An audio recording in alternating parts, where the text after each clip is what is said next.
It's time now for our business update with our very own Arsène Lupin himself of the business world, Stephen Carroll. I'll take that. Fine. Stephen, more seriously, let's talk about the United States. President Biden says he is already ready to compromise over his economic plan. Yeah, or signalling at least the potential for compromise. Getting that $1.9 trillion plan through Congress is a top priority for the new Biden administration.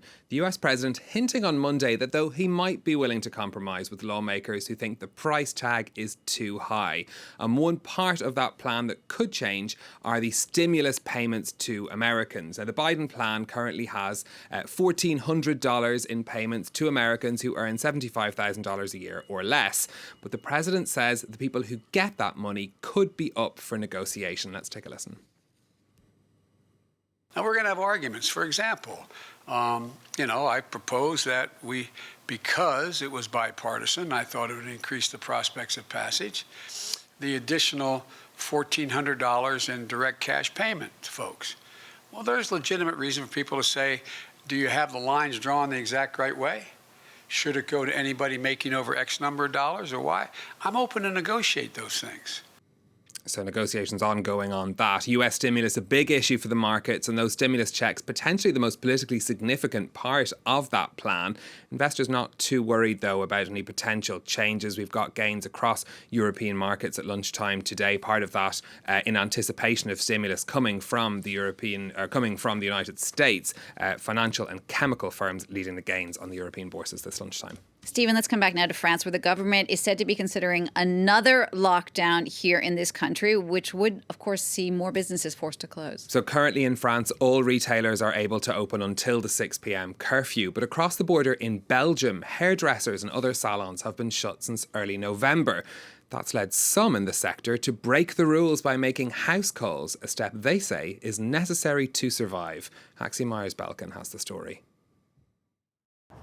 Walking down a Brussels street, unassuming bag in hand, there's no reason this man should arouse suspicion. Bonjour. Louis is a hairdresser. His salon's been closed for 3 months, but he's doing illegal home visits instead. Louis is risking a fine of at least €750, but he says he hasn't got a choice. There's nothing left of the €6,000 he's so far received in government aid. C'est ça ou je meurs, je meurs de faim. Demain, si je ne travaille pas en extra, je dois liquider ma maison. Les réserves sont épuisées. His client is also happy to break the law. Il y a plein de gens qui vont peut-être dire oui, c'est pas nécessaire d'appeler coiffeur, mais moi, si j'en ai besoin, je le fais pour moi, et puis pour lui aussi. Unlike in France, in Belgium, hairdressers, beauty salons and tattoo parlours, deemed high-risk environments for COVID-19, were forced to close on the 2nd of November. And now it's not hard to find people offering their services online. But so far, only 2 people have faced fines for clandestine working, out of more than 3,000 police checks. That's because authorities can only carry out inspections on sites registered to businesses. Ce qui est compliqué, c'est de pouvoir constater l'infraction sur place. Parce que pour cela, il faut naturellement se rendre au sein du domicile et ça demande d'avoir monté un dossier et d'avoir obtenu certaines autorisations écrites d'un juge, par exemple. The Belgian government has mooted a reopening of beauty salons in mid-February, but only if the country's COVID situation improves. Now, you might have heard of the retailer GameStop. It hasn't been doing that well, but its shares have skyrocketed. Yeah, the company's seen a massive rally in its share price after it found itself at the centre of an online battle. At one stage on Monday, its shares rose by 145%. That was after a storm was whipped up among day traders on the website Reddit. The buying pressure on GameStop then attracted short sellers who gain when a stock falls, so they started betting against the company. This back and forth continued, shares in the company finishing up on Monday 18% after a massively volatile day. This is really interesting. Over 175 million shares in the company exchanged hands on Monday. That's the second highest total on record.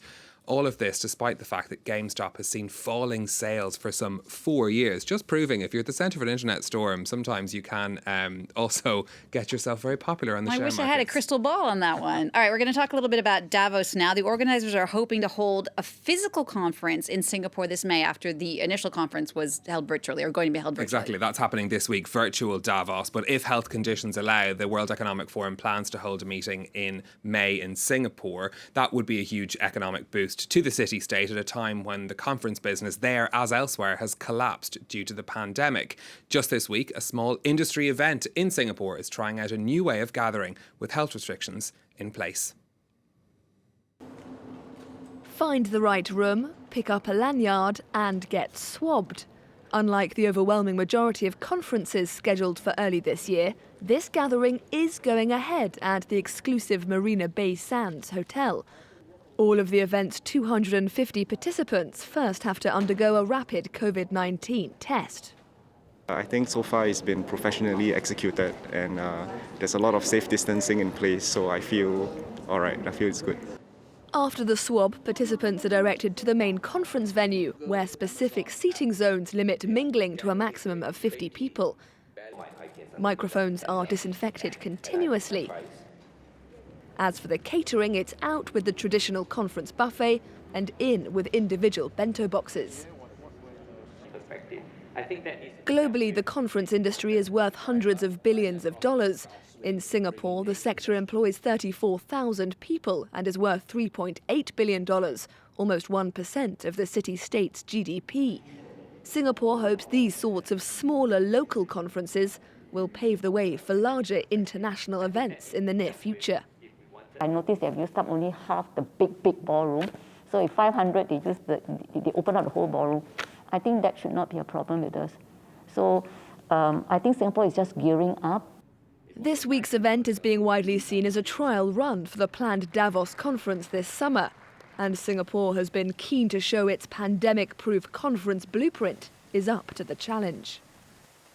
Stephen, you're going to wrap up now in the United States, where the $20 bill is probably looking likely to get a new face. That's the plan anyway. The White House says it's pressing ahead with plans for a new note featuring Harriet Tubman, the black woman who escaped slavery to become a leader of the abolitionist movement in pre-Civil War America. She will be the first African American to feature on a dollar bill. This was a project started by former President Barack Obama, but was then delayed by the Trump administration until 2028. They cited security issues for that around changing the bills. But White House spokesperson Jen Psaki says it's important that the money in the country will reflect the history and diversity of the United States. As they said, they're pressing ahead to get those plans moved up.